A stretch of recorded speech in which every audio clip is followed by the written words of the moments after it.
రుద్ర మీడియాకు స్వాగతం. Nagar Kurnool MP doctor Mallu Ravi Nagar Kurnool MLA camp కార్యాలయంలో మంగళవారం విలేకరుల సమావేశంలో మాట్లాడారు.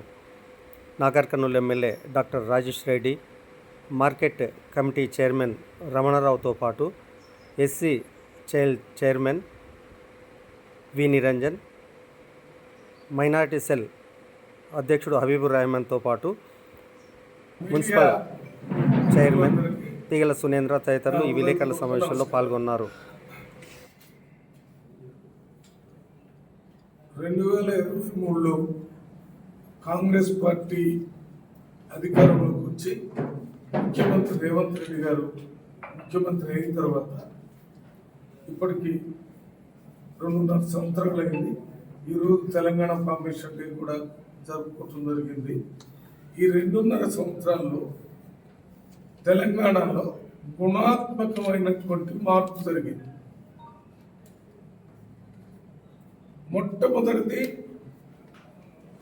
ప్రజాస్వామ్య ప్రభుత్వం, అంటే రూల్ యాజ్ పర్ లా చట్ట ప్రకారం పరిపాలన ఈ 2.5 సంవత్సరాల్లో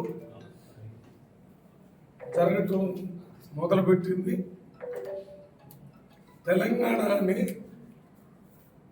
ఎవరు పట్టించుకోని పరిస్థితుల్లో ఇవాళ భారతదేశం మొత్తంలో తెలంగాణ మోడల్, అంతకుముందు ఎవరు చూసినా గుజరాత్ మోడల్ అనేవారు.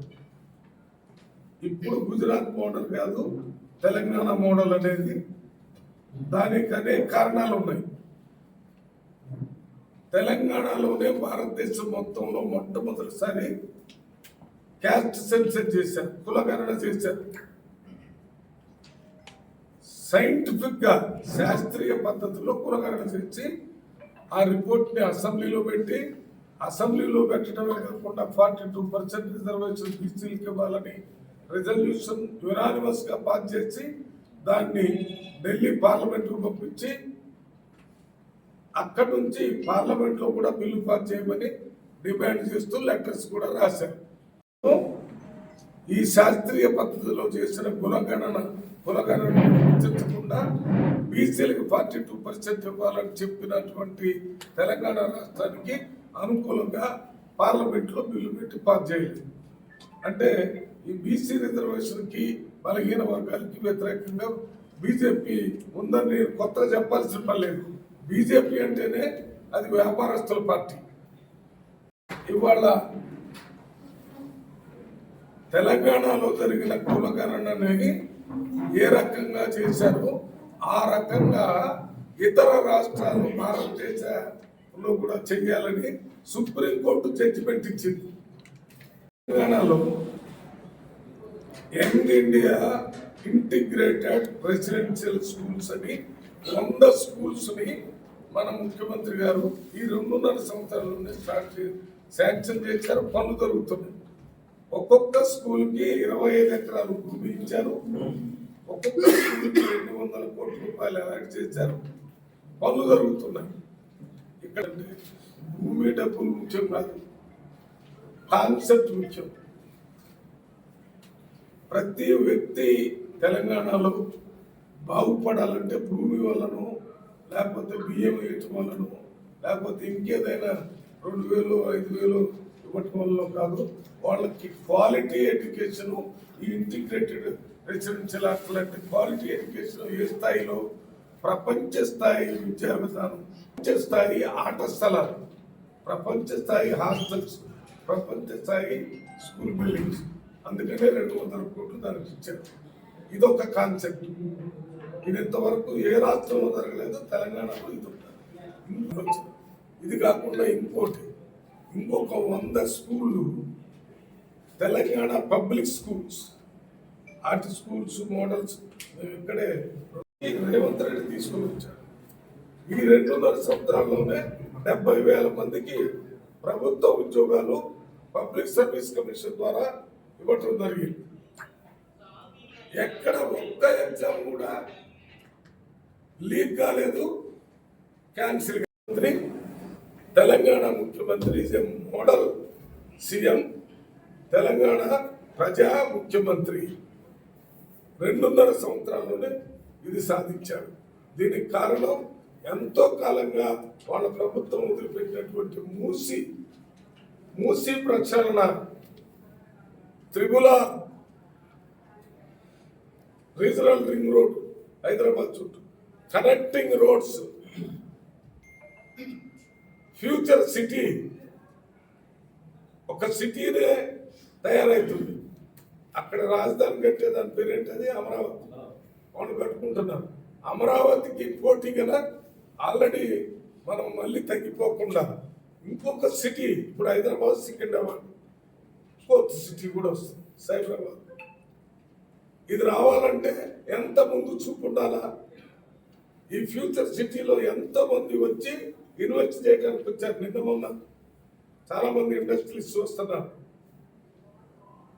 సిటీ మొత్తం విస్తృతంగా పరిగెత్తి ఇక్కడ నుంచి వాటికన్నిటికీ ఇది పెడతారు. ముఖ్యమంత్రి ఊరికే చీఫ్ సెక్రటరీ, డీజీపీ పంపించే ఫైల్స్ మీద సంతకం పెట్టేవాడు ముఖ్యమంత్రిగా కాదు. నిరంతరం ప్రజల యొక్క కోరికలేంటి, ఆలోచనలేంటి, ఆకాంక్ష ఏంటో తెలుసుకొని దాని ప్రకారం ప్రణాళికలు తయారు చేసి ముందుకు పోయేవాడు ప్రజల ముఖ్యమంత్రి. అందువల్ల ఆయన ప్రజలు ఏ భవిష్యత్తు లేకుండా రేవంత్ రెడ్డి గారు పనిచేస్తుంది కాబట్టి మీరు ఏమి ఇవ్వటం లేదంట. నేను మిమ్మల్ని అడుగుతున్నాను, వారికి తెలియజేయడానికి, మేము బస్సుల్లో ఫ్రీగా మహిళలకి ఇస్తున్నామా లేదా? ఇస్తామని చెప్పాం, ఇస్తున్నాం కదా. మీడియా సోదరులు వాళ్ళు చెప్పిందే రాస్తున్నారు. ఇస్తున్నారని చెప్పాలి కదా, వెరిఫై చేసుకో. మహిళలకు ఫ్రీ కదా, అవునా కాదా? మీ దగ్గర నడుస్తున్నాయా? నాగర్ కర్నూలు అంతా ఫ్రీయే కదా, ఏ మహిళకైనా ఫ్రీ. మరి అది ఏమి ఇవ్వటం లేదు, ఒక్కటి కూడా చేయటం, ఏమొక్కటి ఇవ్వటం లేదు. 200 యూనిట్ కరెంటు ఇస్తానని చెప్పాం, ఇస్తున్నాం. ఎక్కడికైనా పోయి చూసుకోండి. నేను ఒక ఊళ్ళో చూస్తే ఒక్క 10% తప్ప 80% ఫ్రీ కరెంట్. ఇక్కడ రామరెడ్డిపల్లి అని చూశాను, అక్కడ కలవకుర్తిలో తోటపల్లి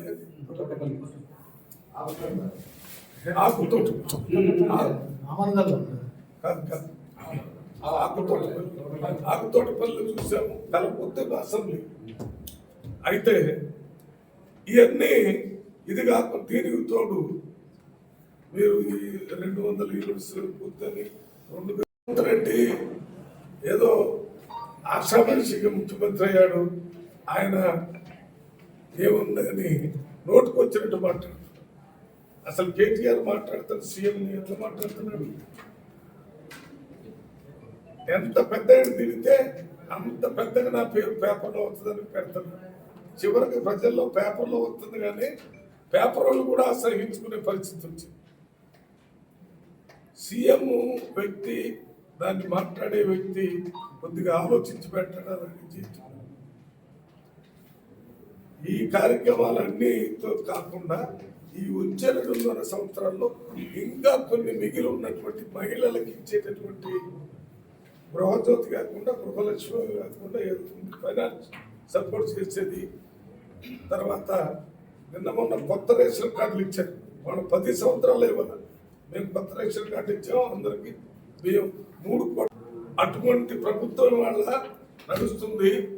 ఈ 99 రోజుల కార్యక్రమాలు కూడా ఇది ప్రోగ్రెస్ రిపోర్ట్ని ప్రజలకు చూపించాలని ప్రతి ఎమ్మెల్యే, ఎంపీ, మినిస్టర్లు అందరూ కూడా 9 అధికారులు కూడా అన్ని డిపార్ట్మెంట్స్ ఏమేమి చేసినాయని తెలియజేయడానికి ఒక పెద్ద కార్యక్రమం తీసుకొని చేస్తున్నారు.